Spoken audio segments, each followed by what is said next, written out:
Black colour बहुत पसंद है। ब्लैक स्वेटर, ब्लैक कार्डिगन और ब्लैक कलर का शॉल लेना आप बहुत पसंद करते हैं, लेकिन सर्दियों में इसे लेने से डरते बहुत हैं। क्यों? क्योंकि बालों में आया हुआ डैंड्रफ आपको शर्मिंदा कर सकता है। आखिर क्यों सर्दियों में डैंड्रफ बढ़ने लग जाता है? कैसे आप सर्दियों में बढ़े हुए डैंड्रफ से निजात पा सकते हैं? इसके लिए इलाज क्या मौजूद है और क्या ये आपके बालों के झड़ने की वजह भी बन सकता है? ऐसे ही बहुत से सवालों के जवाब देने के लिए हमारे साथ हैं डॉक्टर अमित बांग्या। तो चलिए उनसे पहला सवाल लेते हैं और जानते हैं कि सर्दियों में डैंड्रफ से बचने के लिए क्या उपाय मौजूद हैं। डॉक्टर अमित, थोड़ी बात करते हैं डैंड्रफ पर, क्योंकि सर्दियों में जिस तरह से लोग पिंपल से परेशान होते हैं, ठीक उसी तरह डैंड्रफ भी उन्हें बहुत परेशान करता है। तो सर्दियों में डैंड्रफ से बचने के लिए क्या उपाय किए जा सकते हैं? सर्दियों में डैंड्रफ का बचाव के लिए सबसे ज़रूरी चीज़ है कि डेली स्नान ज़रूर करें। हम सर्दियों में नहाते कम हैं, उसकी वजह से dead skin, debris, bacteria, fungus grow करने शुरू कर जाते हैं। तो सबसे इम्पॉर्टेंट चीज़ अगर मुझसे पूछें तो डेली स्नान करना है। स्कैल्प को हफ्ते में 3 बारी वॉश करें। कोई भी अच्छा शैम्पू यूज़ कर सकते हैं। अगर डैंड्रफ ज़्यादा है तो कीटोकोनाजोल, सेलेनियम सल्फाइड, जिंक पायरोथियोन जैसे शैम्पू यूज़ कर सकते हैं। बहुत ज़्यादा है तो कोल्टार यूज़ कर सकते हैं। और फिर भी ठीक ना हो रहा हो तो एक अपने त्वचा रोग विशेषज्ञ से ज़रूर मिल सकते हैं।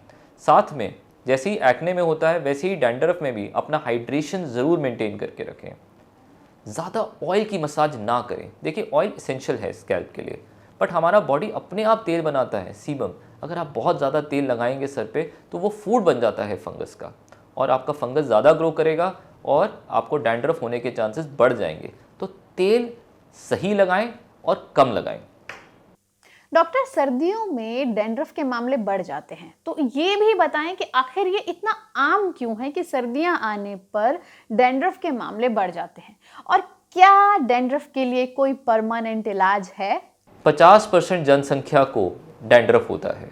इतना कॉमन है डैंड्रफ। इसकी कोई ब्रह्मास्त्र नहीं है, इसका कोई परमानेंट इलाज नहीं है, इसकी कोई टैबलेट नहीं आती। इसको आप कंट्रोल कर सकते हो, अच्छे से कंट्रोल कर सकते हो शैम्पू लगा के। जैसे मैंने आपको बताया, सेलेनियम सल्फाइड, जिंक पायरोथियोन, कीटोकोनाजोल, ये शैम्पूज़ हैं जिनसे डैंड्रफ आसानी से कंट्रोल में आ जाता है। बट इसका अनफॉर्चुनेटली कोई भी परमानेंट इलाज आज तक नहीं बना। डॉक्टर अमित, अक्सर लोगों को देखा गया है कि वो शिकायत करते हैं कि डैंड्रफ होने की वजह से उन्हें हेयर फॉल हो गया है। तो डैंड्रफ और हेयर फॉल आपस में कितने कनेक्टेड हैं, इस पर भी थोड़ा बताएं। क्या वाकई डैंड्रफ जो है वो हेयर फॉल का रीजन बन सकता है? क्या डैंड्रफ हेयर फॉल कर सकता है? नहीं। हमने कितनी स्टडीज़, कितने पेशेंट्स देखे हैं जिसमें डैंड्रफ हेयर फॉल नहीं करता। डैंड्रफ एक हेयर फॉल की वजह नहीं है। पर ये कहते समय एक चीज़ का हमेशा ध्यान रखना है हमें कि डैंड्रफ में इचिंग होती है, और उस इचिंग की वजह से आप स्क्रैचिंग करते हैं, और उस स्क्रैचिंग की वजह से हेयर फॉलिकल डैमेज हो जाता है, और वो हेयर फॉलिकल जो डैमेज हो रहा है वो शेड कर जाता है। तो सिर्फ डैंड्रफ की वजह से हेयर फॉल नहीं होगा, बट जो आप स्क्रैचिंग कर रहे हैं डैंड्रफ की वजह से, उसकी वजह से हेयर फॉल हो जाता है। अब अगला सवाल उठकर ये आता है कि डैंड्रफ से होने वाले हेयर फॉल को आप कैसे रोक सकते हैं? डैंड्रफ के से होने वाले हेयर फॉल को रोकना अगर आप चाहते हैं तो डैंड्रफ को कंट्रोल कर लीजिए। अगर आप डैंड्रफ को कंट्रोल कर लेते हैं, जो कारण है उस चीज़ का, तो आपका हेयर फॉल अपने आप ही कम हो जाएगा।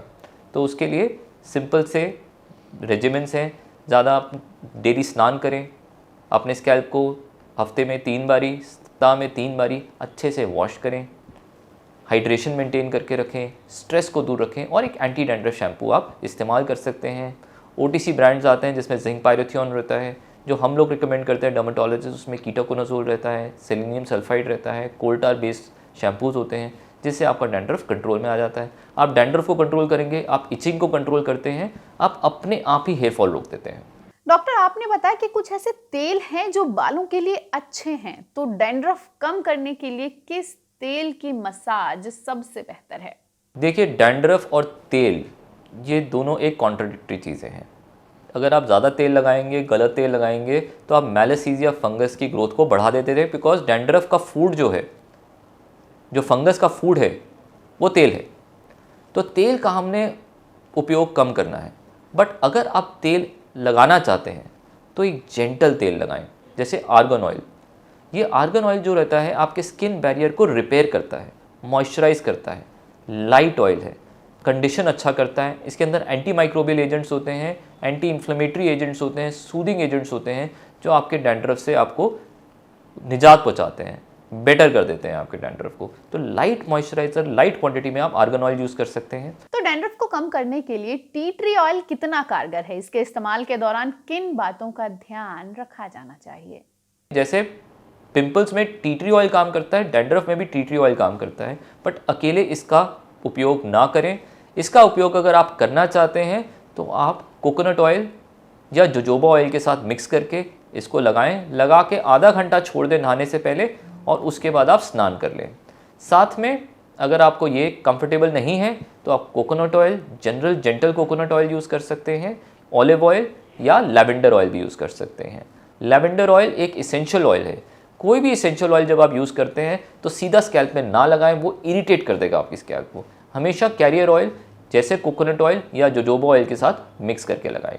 सबसे इंपॉर्टेंट चीज जिसका जवाब बहुत से लोग जानना चाहते हैं, इनफैक्ट मैं भी जानना चाहती हूँ, कि सर्दियों में हेयर फॉल से बचने के लिए कोई 5 टिप्स जो कि बेस्ट हैं आप बताना चाहें। सबसे इम्पॉर्टेंट टिप जो हमारे सर्दियों में हेयर फॉल से बचने की है कि अपने बालों का अच्छे से ध्यान रखें और एक हेयर रूटीन बनाएं। पॉल्यूशन से भरा एनवायरनमेंट है, पॉल्यूशन से भरे वातावरण में हम रहते हैं।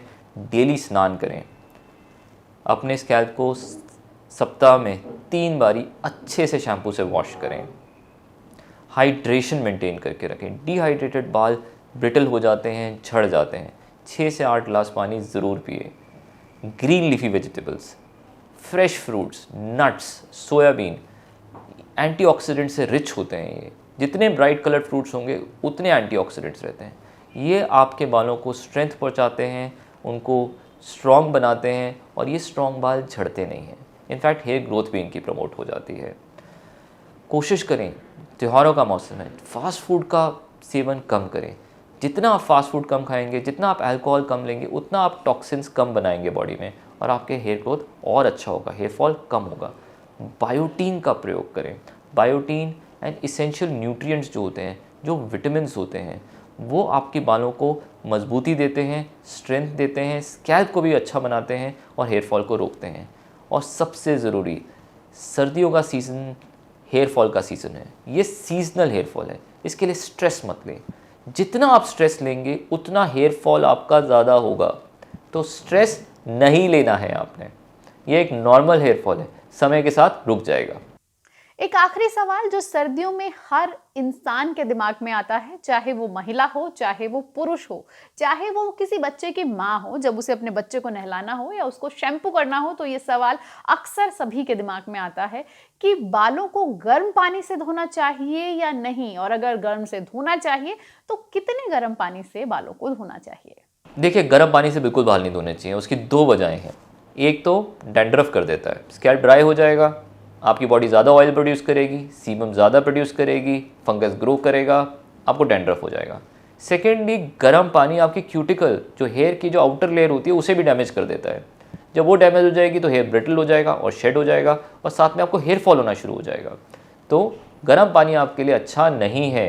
कोशिश करें ल्यूकवार्म पानी का इस्तेमाल करें। तो ये थे हमारे साथ डॉक्टर अमित, जिन्होंने सर्दियों में बालों से जुड़ी समस्याओं के तकरीबन हर सवाल का जवाब देने की कोशिश की। ऐसे ही और इन्फॉर्मेटिव वीडियोस के लिए जुड़े रहिए एनडीटीवी के साथ।